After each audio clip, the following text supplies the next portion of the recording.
Letter from Patrick Hennessey, M.D. I am R.C.S. L.K.Q.C.P.I., etc., etc. To Dr Seward, M.D.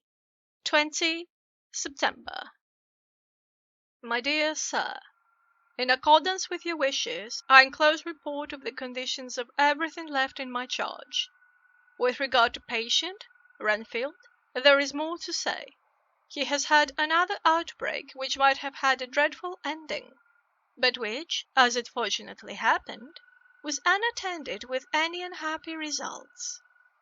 This afternoon a carrier's cart with 2 men made a call at the empty house, whose grounds about on ours, the house to which, you will remember, the patient twice ran away. The men stopped at our gate to ask the porter their way, as they were strangers. I was myself looking out of the study window, having a smoke after dinner, and saw one of them come up to the house. As he passed the window of Renfield's room, the patient began to rate him from within, and called him all the foul names he could lay his tongue to. The man, who seemed a decent fellow enough, contented himself by telling him to shut up for a foul-mouthed beggar, whereon our man accused him of robbing him and wanting to murder him, and said that he would hinder him if he went to swing for it. I opened the window and signed to the man a note to notice, so he contented himself, after looking the place over and making up his mind as to what kind of a place he had got to, by saying, "Lord bless you, sir, I wouldn't mind what was said to me in a bloomin' madhouse. I pity ye and the governor for having to live in the house of a wild beast like that." Then he asked his way civilly enough, and I told him where the gate of the empty house was.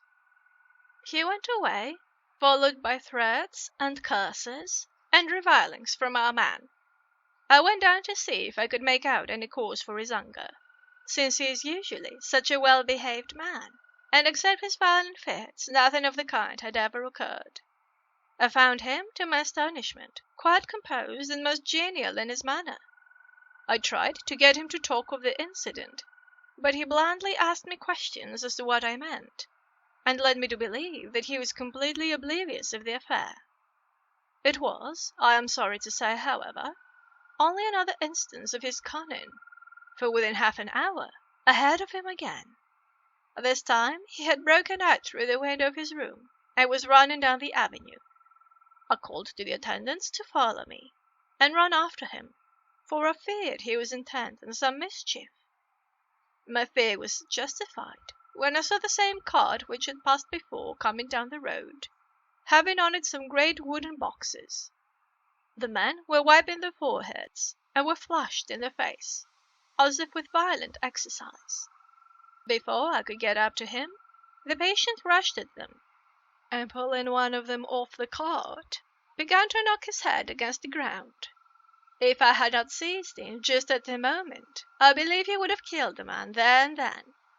The other fellow jumped down and struck him over the head with the butt end of his heavy whip. It was a terrible blow, but he did not seem to mind it, but seized him also, and struggled with the 3 of us, pulling us to and fro as if we were kittens. You know I am no light weight, and the others were both burly men.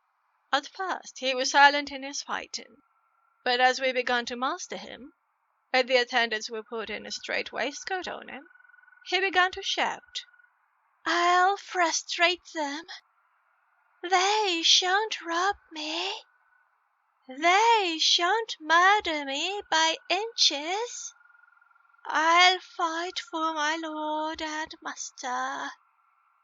and all sorts of similar incoherent ravings. It was with very considerable difficulty that they got him back to the house and put him in the padded room. One of the attendants, Hardy, had a finger broken. However, I set it all right, and he is going on well.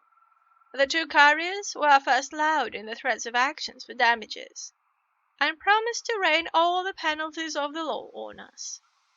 Their threats were, however, mingled with some sort of indirect apology for the defeat of the 2 of them by a feeble madman.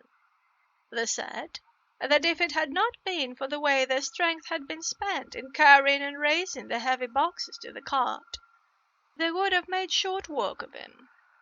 They gave as another reason for the defeat the extraordinary state of drought to which they had been reduced by the dusty nature of their occupation, and the reprehensible distance from the scene of their labours of any place of public entertainment.